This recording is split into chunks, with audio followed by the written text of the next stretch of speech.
Welcome back, folks, to the WP-Tonic Show. This is episode 428. I've really been looking forward to this interview. I say that almost every week, but actually I really have. We got Tommy Griffith in the house, and Tommy, to say his resume is impressive, his understatement. He's worked with some of the leading Fortune 500 technology companies in the US, PayPal, Airbnb. He's a real SEO guru. I think you're going to get enormous value. So, Tommy, can you give us a quick introduction? Yeah, Jonathan, Adrian, thanks so much for having me on the show. My name's Tommy Griffith. I'm an SEO nerd. I've been doing search engine optimization for about 10 years.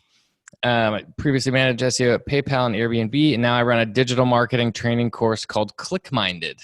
We teach entrepreneurs and marketers how to do online marketing. I left Airbnb about 2 years to go full-time on it. I started as a side project there, and now we have a small team. We focus on big companies that want to train up their team on digital marketing, entrepreneurs that want to learn digital marketing, and have been through the entire gamut of online course, WordPress plugin, nightmare mode, amazingness, high highs, lows, and everything in between. So excited and fired up to nerd out with you guys on this stuff. Oh, thanks, Tommy. And I've got my great co-host, Adrian. Adrian, would you like to introduce yourself to the new listeners and viewers? Hi, everyone. My name is Adrian. I am the CEO and founder of Groundhog, and we produce marketing automation and sales tools for businesses that use WordPress. Whether you have a membership site, an LMS site, an e-commerce site, we have systems and processes that can help you maximize your customer retention, customer interaction, customer engagement, student engagement, all that good stuff.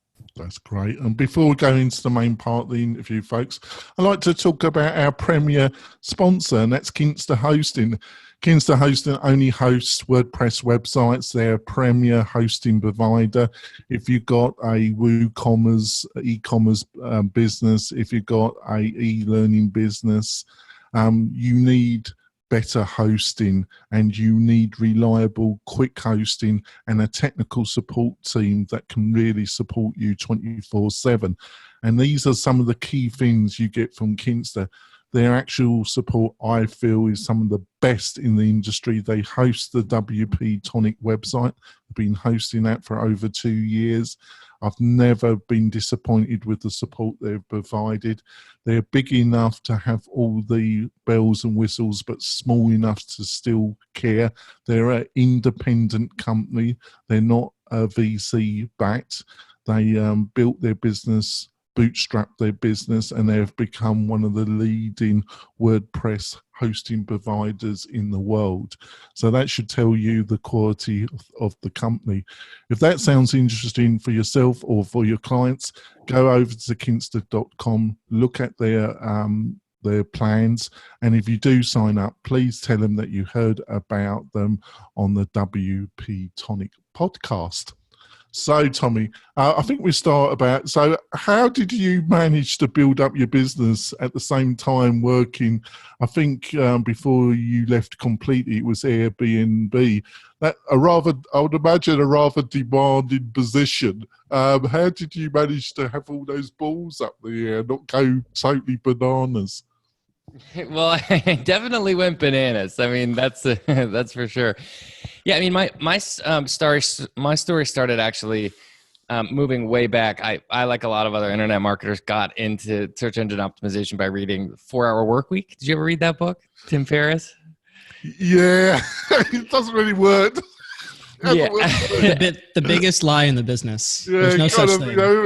He's a great, he made his name about it, but it just shows you, write a book about fantasy and then, good. Yeah, I mean, so the title of that book is by far the greatest clickbait title of all time, right? We all kind of know that. But I would argue that this book really was the catalyst for a lot of people to build remote businesses, remote teams, travel while you work. But even Tim Ferriss admits he's never worked a 4-hour work week in his life. I mean, we're all in agreement on that, right? But I got my start into search engine optimization by also reading that book. ended up writing a really dorky ebook and then saying like, how do I get this to the top of Google, right? And if I watched your presentation, would you mind sharing the name of said ebook for the audience? Just because I already know what the name is. You're trying to throw me under the bus on this one, huh? Well, I was in one actually. I'm actually recently coming out of one, so I thought that was kind of funny. Interesting. Okay, cool. So you're like, I'm like the old grandpa, and you're the younger generation having to go through all this. Yeah. In the U.S., right, we have it's called Greek life. We have these things called fraternities and sororities, and they're basically just obnoxious drinking clubs. And a bunch of friends of mine and I created a fraternity when I was when I was in university. It's exactly as obnoxious as it sounds, and it was kind of a joke when we started, and by the time I left, there was like 100 guys in it. So I was reading the 4 Hour Work Week, and Tim Ferriss is saying, okay, what kind of special knowledge do you have that no one else has? I thought, okay, I'm an idiot 22-year-old. I haven't done very much with my life, but I do know how to create a fraternity. I checked the Google AdWords keyword planner, and it turns out there were 1,500 people a month searching for how to start a fraternity in Google. That was enough. That's not an insignificant audience. It was enough. It was enough. And so I wrote a dorky 60-page ebook on how to start a fraternity and try to get it to the top of Google. I started selling the book for $10 once it was ranking number 1. No one bought it. I dropped the price to $5. Nobody bought it. And then I increased the price to $47, and 250 people ended up buying it. I know it's not really related, but do you know that if anybody who bought that ebook actually started one? So we are going. I know it's not related, but I'm just so curious. Actually, yes, and tons awesome. of them did. And I was fascinated by it because it was this book. I was 22 years old and writing about how we throw parties and things like that. It was very dumb, but there was all these people. Like, I remember this one guy. He started a very religious fraternity, like somewhere in the southern U.S. And basically, I sent out a customer survey email like a year or two later, being like, "What did you guys think?" And this guy was like, "We took this book, we created this really Christian fraternity. There's like 100 people in it now. Thank you so much." And I was like, "What? Whoa! Couldn't believe it." That's all you can hope for, right? If you sell something for $47, someone actually did something with it. So that's awesome. All right, you can continue your original story. Yeah, so that got me really fired up for internet marketing. I got really, really into it. I studied finance in school, and then once I wrote this ebook, I was like, nope, I'm not using any of that. And the first business, Jonathan's just laughing at my moronic life choices. My first, so right shortly after university, I started a business with a friend of mine that failed miserably. Borrowed a bunch of money from family and friends. It failed absolutely miserably. I worked on it for about 1.5 years, and we basically lit all the money we had on fire, and nothing worked. It was really, really bad. And I came home, tail between my legs, didn't know what to do. But PayPal at the time was hiring an SEO manager. That kicked off the next phase of my career. I managed search engine optimization at PayPal for 2 years, search engine optimization at Airbnb for 4 years. Just going to ask a quick question. What was the business that failed? And secondly, how did you get that job with PayPal? We want to know every little tidbit of it. We want to know everything. So the business was insane. We started a medical tourism facilitation company in Taiwan. So you don't need a medical degree to do that, apparently. You probably should, but we did not have one. The basic idea of this was 2009. In the U.S., we still have massive healthcare problems, but this was kind of Obamacare, healthcare reform stuff. And the basic idea was there's surgeries you can do outside the U.S. that are significantly less expensive. Yeah. For whatever reason, Taiwan was very, very good at orthopedic surgery, knee and hip replacement. And so we were focusing on Americans age 45 to 65 that didn't have insurance, or they were entrepreneurs that had their own insurance that was really bad. And they were wanting to get orthopedic surgery abroad. So it sounds pretty, as a business plan, it sounds not bad. So the Tommy you are now, reflecting back, why do you think it failed? Because the outline sounds reasonably. I would imagine reasonably sound. It was the dumbest business you could imagine. And on top of that, I did everything wrong. So the outline is sound, right? These surgeries cost $50,000 to $65,000 in the U.S.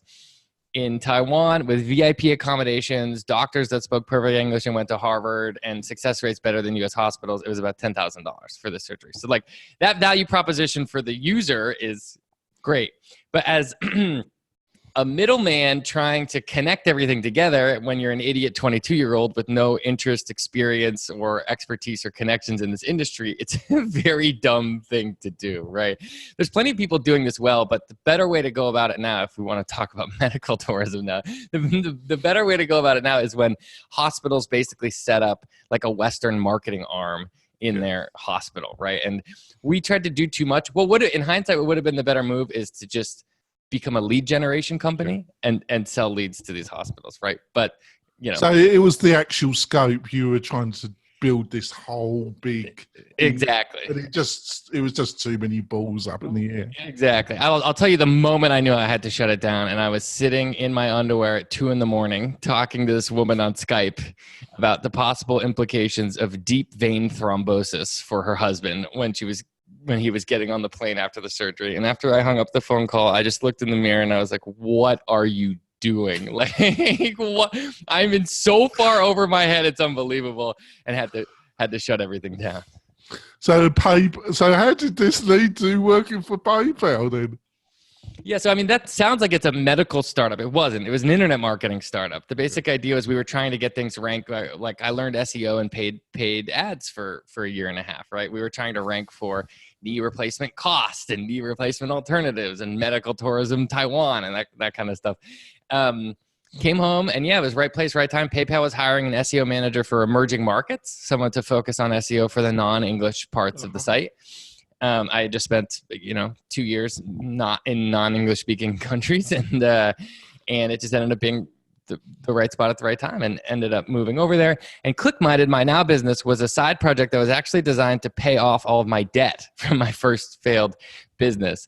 I was very blessed. I graduated university with no debt, but I ended up putting my parents paid for it. I was very blessed for that, but I ended up putting myself into debt trying to start this very dumb business idea with a friend of mine. And so ClickMinded was like my 10th or 15th attempt at trying to pay down this debt. Oh, that's fine. Over to you, Adrian. So how did your schedule work in between working at PayPal and now Airbnb, in between focusing on ClickMinded and paying off that debt and obviously fulfilling your contractual obligation to both PayPal and Airbnb? Was there a certain regimen that a difference between hours? A lot of our listeners, they're probably in their 9-to-5 job at the moment, and they're trying to have this special skill, whether it's starting fraternities or, they're really good at woodworking. They're trying to think, all right, well, what is my time implication and how long do I need to invest in this thing before I can say, hey, listen, this is actually a worthwhile venture? Yeah, it's a really good question, Adrian. And yeah, starting fraternities, woodworking, it's all the same thing, right? It's all basically no, but so this is a big question a lot of people wrestle with. Like if you're starting a side project, if you have that entrepreneurial itch, you're working for someone else, and you're kind of trying to find that balance. The first thing is and I'm always interested in talking to people about this. The first thing is how cool your employer is with it, right? I know in the US there's different rules that state by state and in other countries, country by country. I got really lucky, which the first company I worked at didn't care. Or it was more like too big and lethargic to care. And the second company I worked at was very pragmatic about it. They know that really smart people have side hobbies and they're not going to dedicate their entire lives to this stuff, right? So at PayPal at the time, it was owned by eBay. And I remember I was really nervous. There were other people I knew that were doing side projects and they didn't tell their boss or didn't tell their company about it. And whenever they talked about it, they would act like they were traitorous, right? Like they would be like looking left and right, like, hey, I got this idea I want to tell you about. Like it's a shady drug deal or something like that. And I only need $10,000 of investment. Right, exactly. Meet me behind this alley with a briefcase at high noon, right? But maybe I just got lucky, but I was nervous when I first went to my boss about it, and he said, "Oh, you have to email the legal department at eBay and like let them know you're Oh, doing God, this." oh my Right? God. And I thought like, oh, this is going to be so dramatic, this and that. And I like wrote the email, rewrote it, deleted it, rewrote it. And when I finally sent it, the guy wrote me back in like 2 minutes. It took me like a week or two to write this email. And someone from the legal department wrote me back in 2 minutes. And they were like, fine, sounds good. No problem. And so I guess my point around this, I am not a lawyer. This is not legal advice. I do not know what your situation is, but don't start a rival company to the business you're working at inside the company. But for the most part, like startups are hard. Most startups fail. You need every advantage you can get. And if you're doing everything really secretly, that it makes it harder. It makes life a lot harder, right? So for me, not only was I really open about it, I used the product I was creating at work, right? So ClickMinded started as an SEO training course. I was teaching startups on the search engine optimization on the side. I eventually started using it with my colleagues at PayPal and Airbnb and made it better, right? So everyone who joined my team, the SEO team at Airbnb, would take my product. They would give feedback on it, right? Airbnb was the first real customer for it, right? So I worked on it on weeknights after work and weekends and found time to do it. But the two big dirty secrets I had, the first one was I love doing it. It felt more like a hobby rather than anything. But the second one was I was very open about it and used it as part of my life at work, which made it a lot easier. You know what I mean? Right. And also, just because you say, hey, listen, go tell your employer about it. If you have a really cool employer, then they'll probably just enable you to do whatever your side hobby is, if it's related in some way, shape, or form to whatever they happen to be doing at the moment. So that's always sound advice. Jonathan? Yeah, you might be lucky, aren't you, Tommy? We're going to go for our break. It's been a fun start, the first half. I'm sure the second half's going to be great as well. We'll be back in a few moments. We're coming back. I already like Tommy. I think Tommy, me and Adrian are already warmed Tommy. You can tell he's been in the wars. He's got that glint. He's got that glint in the eyes. He's heard so much crap. And he's been involved. If you've been involved in online marketing, you either you become a real cynic or you have that glint. He's got that glint. I'm just going to throw it over to Adrian again. Got another question, Adrian? So, we've talked about, you've been doing this part-time. You've been working at Airbnb. You've been working at PayPal. However, the last two years, you've actually left that entirely and you've gone full-time. That's right? I have 2 years? That's right. Yeah. So how did that transition go for you? Was it difficult? Did you think went in your head? What were you feeling? Was it easy? Tell us a little bit about what enabled you to actually make that transition in the first place as well. Yeah, sure. So this is another one. There's probably a lot of anyone listening who maybe they're working for someone else and they have a side project and they're trying to decide when to go. For me, I mean, like I said before, this idea was sort of first designed to get myself out of this hole I put myself into. And it really was one of these ideas, like I said before, it was like my 15th idea. And it was initially a very dumb idea before it was an online course. The product actually started as an offline course. So I would hold physical in-person SEO training courses at co-working spaces in San Francisco in 2012. And it started, my first users all came from meetup.com. I actually started a meetup group and would physically bring users into a room. It was a really dumb business. I sense a recurring theme. Unfair here, Tommy. I sense a recurring theme over all of your ideas. It all sounds reasonably logical to me, Tommy. I mean, I'm the king of creating really bad businesses. with sound premises. Yeah, I guess. Yeah, sure. Well, so yeah, I mean, it was physically teaching these courses on Saturday mornings, right? So it was like an all-you-can SEO kind of course. It would be entrepreneurs and marketers and 5 students maximum. It would be like $500 for all sitting down with just fixing your site and trying to bring more traffic to it, right? 3 to 4 to 5 person classes were great. 1 person classes were terrible. And I had this moment. One of the other ways I configured the first round of the business was I took less risk. And so I did deals with co-working spaces where I wouldn't pay for the room, but I would do a really heavy revenue share, right? So I didn't have to book the room in advance, but I would do a big revenue share with them. And I had these multiple situations where one person would be like, hey, I'd love to come to your course, but I can only come on this day. No one else would be booked. And I would be like, all right, fine. I've got this huge mountain of debt. I want to pay it off. Fine, I'll do it. And there's this one moment, this guy messaged me and he's like, hey, I want to come in on this day. And it was my 26th birthday. It was a Saturday morning. It was St. Patrick's Day. It was my birthday. Phil Lou. A big drinking day. Yeah, that's right. Yeah. And so I'm just sitting there on my 26th birthday talking to this guy about how to fix his title tags. And like all these people are running around drinking, partying, like making out with each other, having so much fun running through the streets of San Francisco. And then I did out the math after the course, 50% revenue share to the co-working space, $10 Eventbrite fees, $10 PayPal fees, printed materials are $20. I bought the guy lunch. I spent 4 hours preparing for it and 8 hours teaching him. And I did out the math and I was making about $12 an hour. And San Francisco minimum wage was $13 an hour. And so it was not working. It was a dumb business, but it was the right place, right time with this online learning renaissance that we're in now. Udemy started to take off. I had this online course that I taught weekend to weekend to weekend, back to back to back.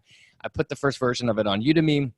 And everything from there exploded. Udemy was an okay start back in the day. I no longer recommend starting with Udemy now. I think they've done a lot of teacher unfriendly things. And I've actually I've written some blog posts that got me in hot water with them. And I've kind of called them out for unfriendly practices, I think, that they have. But we can talk about that more if you guys want. But we had, unfortunately, I forgot his name, but he was like you, a great SEO. Well, his speciality was paid for click.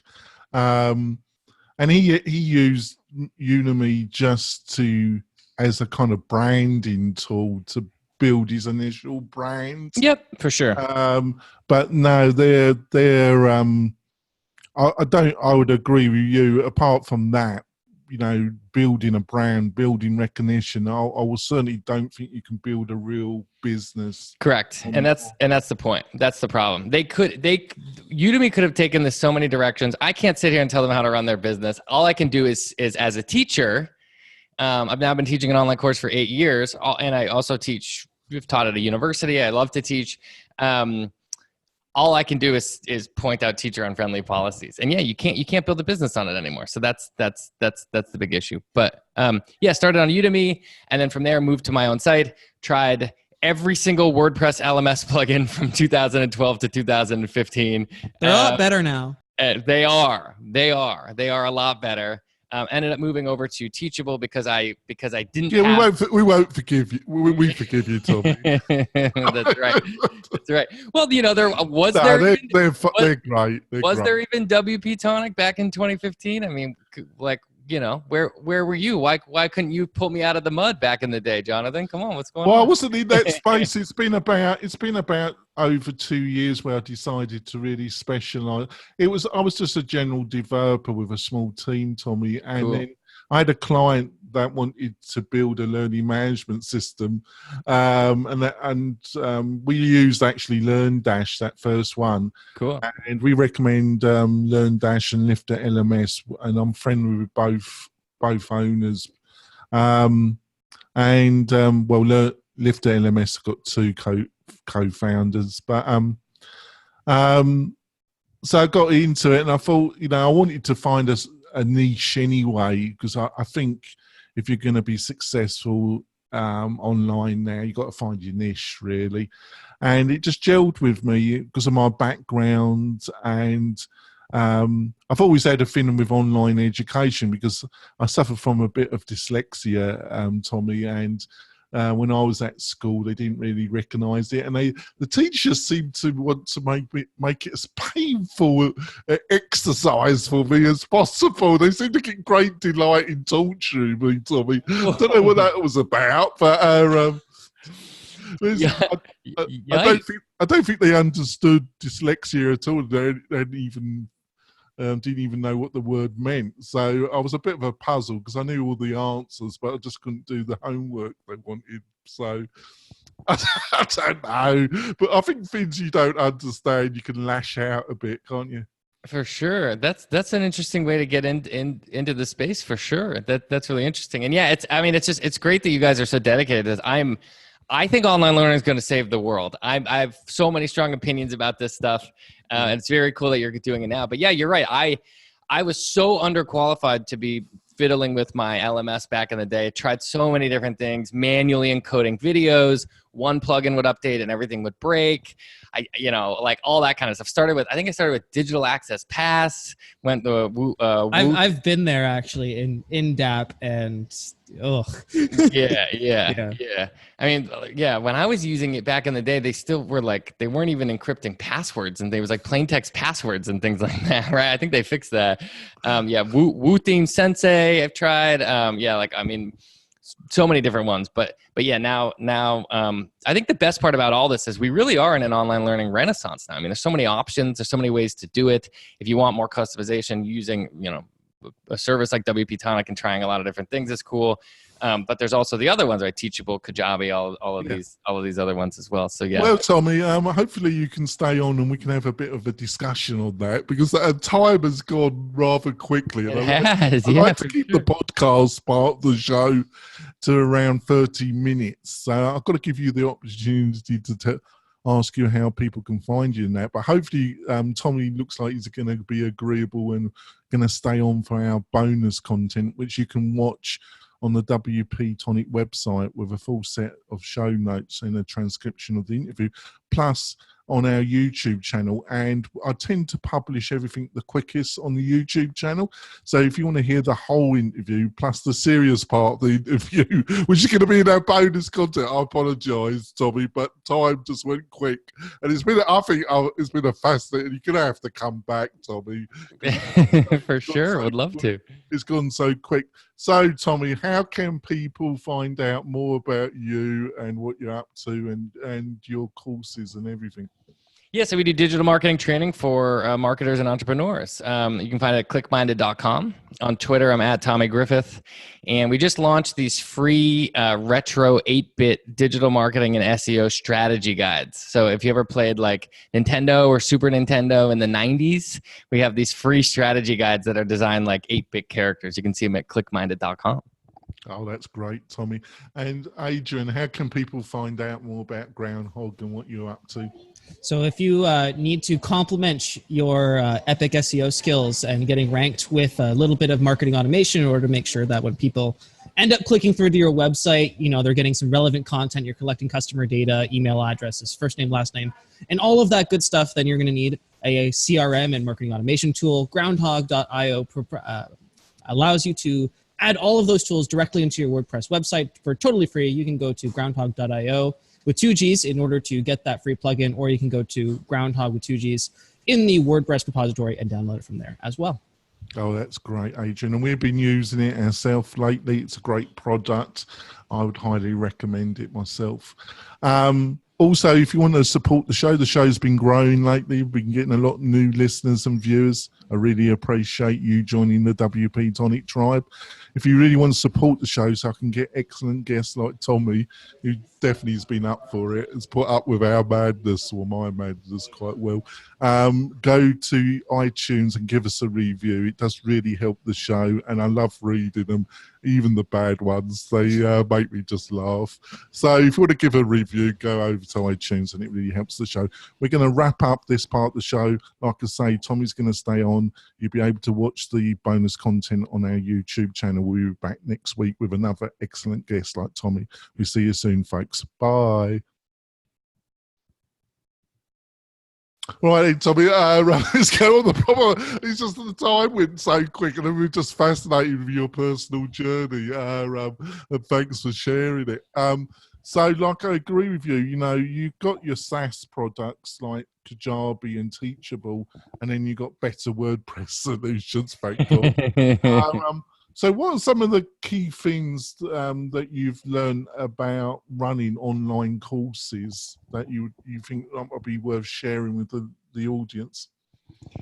Yeah, so we've just gone through so much now. I mean, we're up to, this is the 8th year of our side project, the 2nd year of my full-time business. I have a small team of 5. We have more than 10,000 paid users, and we've expanded to 7 courses now. So it's a real operation. We're now focusing on Inc. 5000 and Fortune 500 companies. And it's a lot different from the 2012 meetup days with my, teaching one person on a Saturday morning. Right. I'm obsessed with online learning. I love it. And, we've noticed a lot of things that have really helped us recently. So the first one is, first and foremost, we got really, really dialed into our customer avatars, and kind of all of our marketing automation flows from there, right? So entrepreneurs, in-house marketers, and consultants or agencies are our 3 sort of tracks, and we do all of our marketing for all of our courses based on those avatars. Everyone says this, like, understand your customer avatar, but we really sort of over-invested in that in the beginning. Phone interviews with customers, right? Like getting on the phone for 45 minutes and getting really dialed into who they are and what their problems are. And then all of our marketing and content flows from that. More tactically, some of the stuff we've learned, mini courses have been really helpful for us. Every one of our courses has a corresponding free 30-minute mini course. And surprise, surprise, when the user tries out the product for 30 minutes, they're significantly more likely to enroll in the product, right? One tactic that's really worked for us well, and you can see all of our funnels and automations and stuff at clickminded.com if you want to check it out. But we took, Brennan Dunn is really good at this. I'm not sure if you're familiar with him. He has a course on how to use drip, among many other things. But what we do that's been really helpful is we revoke access. We have limited time for our mini courses. So when you enroll in our mini course, we say, hey, thanks so much for enrolling. Here's how this is going to work. This course is 30 minutes long. If you complete it, you'll have lifetime access to it. So there's checklists and templates and cheat sheets, and we keep this up to date. You have 7 days to complete this course. If you complete it, you'll have lifetime access forever. And if you don't complete it within 7 days, we're going to revoke your access, and you won't be able to get it again.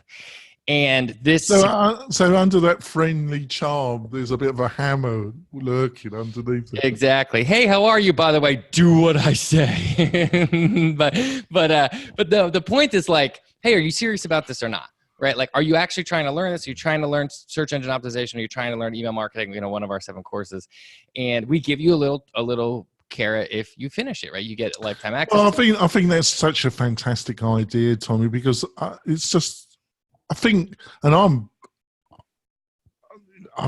just as bad as everybody, but I think there's so much going on, and there's so many tempting balls out there that if you don't do anything like that, their attention goes off somewhere else, don't they? They forget about the course after a day, don't they? Exactly. Yeah. And so it's just us saying, are you serious about this or not? And if you're not, that's fine. You can go away. But yeah, it's just the classic psychological principle around loss aversion. We don't want to lose things, right? So you give someone something, and then you say, hey, it's 30 minutes over 7 days, either do it or don't.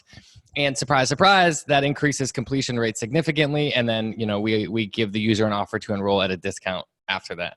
And so, surprise, surprise, that increases enrollments as well. So, but it's just it's pretty classic marketing tactic around giving people a free sample or a free trial. Like the user gets 30 minutes of FaceTime with the instructor. They understand the product. They understand the user interface of the learning management system. They get a lot more into it. Then they enroll at a discount, and they're happy with it. So, we've had a lot of success in just pushing people into the product, forcing them to try it, and then asking them if they want to enroll. That's been really helpful. Oh, over to you, Adrian. So I'm sure everybody is probably, anybody listening has this question lurking in the back of the mind, totally unrelated to LMS stuff, but actually related to your specialty, search engine optimization. So Google is now stuffing like 4 to 5 ads now ahead of all of the organic search results, and Facebook and PPC has really kind of taken over the way that a lot of people do search. So with search engine optimization now kind of competing for like literal space on the web page between PPC and SEO, how is that affecting your traditional SEO practices? How have you had to redefine what it is that you're teaching in order to compete with that? Is it even a problem? First of all, I want to say I think I'm having a bad influence on Adrian, actually. He's coming on these large questions now, which are my territory, Adrian. Normally you're the focused one. I'm sorry. That was an easy question, wasn't it? Now off you go, Tommy. Nice. Yeah, I mean, the difference between paid and SEO is like is the battle forever, right? I mean, that'll never end. But they're not mutually exclusive. You don't have to pick one or the other. The general rule of thumb, there's always new studies out there that publish the kind of click differential between the two. The rule of thumb for a while has been 70-30. About 70% of clicks go to organic results, and about 30% of clicks go to paid results. It's very different depending on the vertical, the industry, right? Like Google's taking up a lot more real estate based on the type of intent, right? Hotel and airline queries are getting a lot more real estate recently, right? And right. So it really depends on what's going on there. But no, I mean, we teach all kinds of digital marketing now. I personally am very biased towards SEO, and that's how I got my start. But we do every tactic, right? We do paid ads and Facebook ads and SEO and email marketing and social media. So I never view these things as mutually exclusive. The better way to think about this is with paid advertising, you can get up and live and running within the next hour, right? You can have your ads up in an hour. And with SEO, your timeline usually needs to be on the 1 month to 6 month to 12 month kind of range. So it's much less predictable, right? It's not dollars in, dollars out like paid advertising is. So, but yeah, it is getting tougher. But it's getting tougher everywhere, right? Like paid CPCs are going up. Search engine optimization is becoming more competitive, right? People are more distracted by a lot of different things. So yeah, in general, the wild west of digital marketing is getting a little bit more tame and becoming more competitive and more difficult. But tomorrow's going to be harder than today. So that's. But if we take your course, it's conquerable, right? I mean, you certainly don't need to take our course. We teach digital marketing, but there's plenty of free resources that you could use out there to figure this stuff out for sure. Awesome. Thank you. I've got a question based on the first part of our interview, when you said your early days, and it's around pricing. You said when you've done that first course, you asked for $10, you got nobody signed up. You then put the price down to $5. Then you put it up to over $40, and you got like 200 sign up. What is kind of insights around pricing? Because I think for a lot of people, it's a nightmare. Yeah, I mean, Jonathan, this is such a good question, and I love geeking out on this stuff. Pricing is fascinating to me. I still don't understand it, but. but it's a very fascinating sort of behavioral psychology sort of thing. Yeah, and same with ClickMinded. I mean, right now, all of our courses individually are $500 per course. We also have a bundle price where we kind of like, you can grab everything at a bundle rate. But we've also played with pricing all the way up, right, from $50 to $1,000 and everything in between. This is also one of the reasons why I'm so grumpy about Udemy is I think they are doing irreparable damage to the online learning ecosystem by having a fire sale every single day, right? Every single thing is constant fire sale, isn't it? Just for years, for 10 years, every single day, everything's $10, right? And so it's probably good for their business. They're going quantity over quality, but it's bad to train people. We're training people that every online course should be $10, right? And that's bad for the industry, in my opinion. And this actually, why should I pay $1,000 for someone else's course on their self-hosted solution when I'm going to go to Udemy and get the same thing for 10? Exactly. And we get this all the time with our course. Hey, why should I take your SEO course? This other one on Udemy is $10. And our answer is absolutely go to Udemy. Feel free to check it out. And once you're absolutely miserable with that, feel free to come back to us. But yeah, I mean, the big thing about it, and this is one sort of behavioral thing about it, is people genuinely don't value or appreciate what they don't pay for, right? And you'll find this all the time. Like when you it's a low to no dollar amount on a product, you simply won't use it. This actually happened with Udemy once. We were enrolled in one of their deal programs. where they take a big revenue share, but they blast out your offer to their whole email list. And eventually we unenrolled from that. I didn't want to do it anymore. We didn't want to discount the course anymore. We wanted to sort of like start raising prices. And they accidentally enrolled us in it. And we had this nightmare scenario where we had a $500 course, and they blasted their however many hundred thousands of users email list with an offer for a course for $10, our $500 course, right? And it's a huge hit to the brand. Like it was 60-day refund policy. So anyone who bought it full price got a refund, like bunch of 1-star reviews. It was just like a nightmare, right? It ended up being fine. We resolved it. It was an engineering mistake. Like I've made plenty of engineering mistakes, but was so fascinating to me looking through the data. Everyone who enrolled in our $500 course for $10 didn't take the course. Nobody even tried the product, right? And so I think there's not only are users kind of valuing more, and not only can you do more with your business when your customer lifetime values are higher, right? You can offer better customer support, you can improve the products, all kinds of things like that. But I'm convinced that people will buy when you're in this kind of like last minute impulse buy pricing, like the $0 to $25 range. People buy it. They feel like they've taken a step towards their goal. That little dopamine rush hits their brain, and then they never open the product. They never try the product, right? Well, I don't know if you agree with this, Tommy, I think people have a fixation for environmental, for genetic reasons, to concentrate on external threats, environmental challenges. But a lot of the time I realise it, now I'm in my 50s now, I'm an old man, Tommy, but there's still a bit of life in me. But I realise that the biggest hurdles are internal. And a lot of people don't realise their biggest problem is self-motivation and self-focus, because I'm just as guilty as anybody when it comes to that. And they don't realise they're the two biggest enemies that they're dealing with, but they focus on all the external problems that are real. They're out there, don't get me wrong. Do you think there's anything to that? That is a fascinating way to think about that. I mean, you're 100% right. We're no longer being chased by lions and tigers anymore. It is way more internal and self-motivation for sure. But I'm curious what you mean by that. Do you mean that we're kind of wired to care about external things like pricing, or are you saying that that's unrelated and it's more about just finding? Well, I actually think there's a kind of in all of us, there's actually an internal battle going on about things that we really want to achieve, but in our heart we know we can only achieve them with real dedication and real focus. Yet we want to tell ourselves that we just sign up and after 2 hours, there won't be any need to really dedicate ourselves, because through dedication comes commitment. Through commitment comes risk, doesn't it?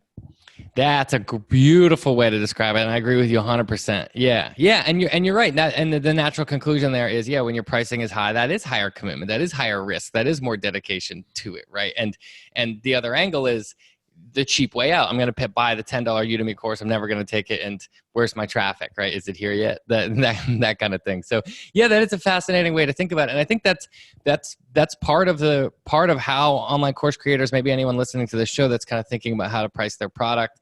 I mean, my one suggestion around it is no matter what, when you're first getting started, you're going to get it wrong. So mostly just pick a price and move forward. Like just pick something. But in general, my general advice is to start raising prices as quickly as you can, mostly to find those people who do want to be motivated by it, who want to be driven by it, who want to actually commit to this thing and actually get the results. So that's at least has worked for us.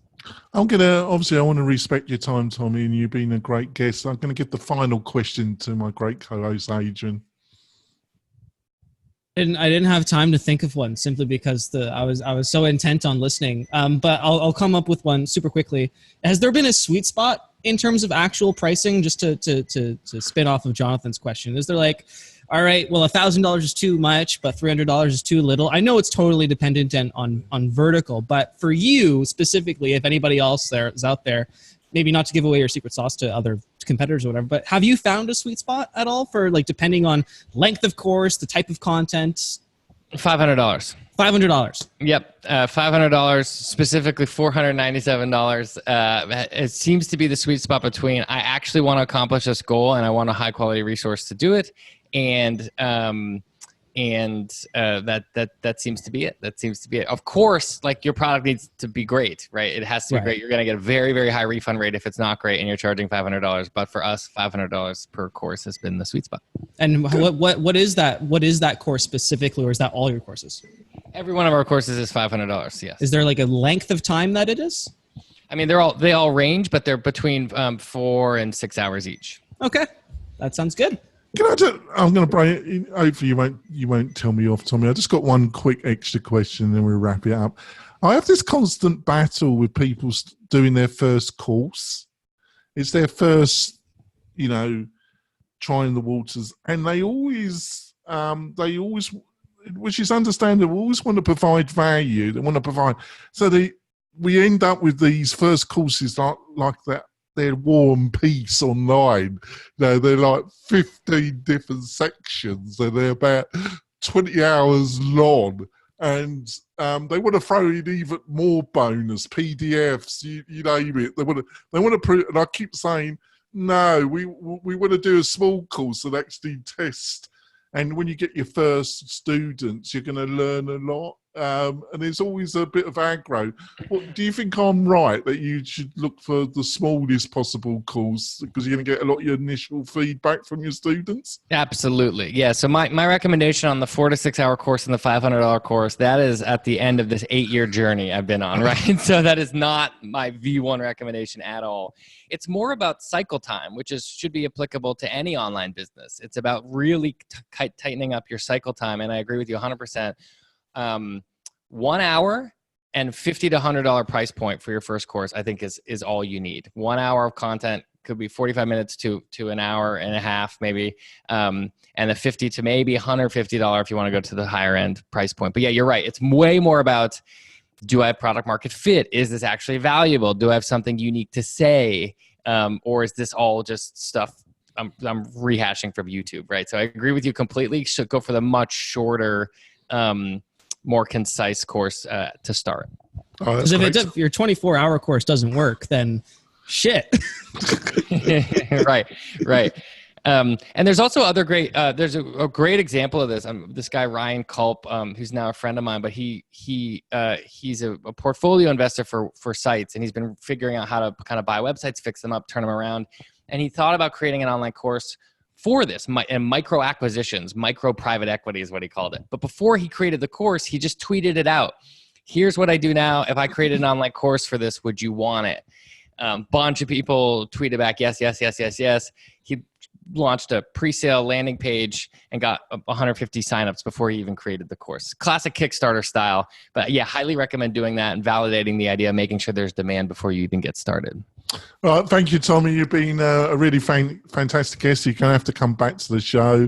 And I really appreciate all the advice and knowledge you've given. It's been a blast. We're going to round it up. And we'll be back next week with hopefully another great guest like Tommy. We'll be back, like I say, next week. We'll see you soon, folks. Bye.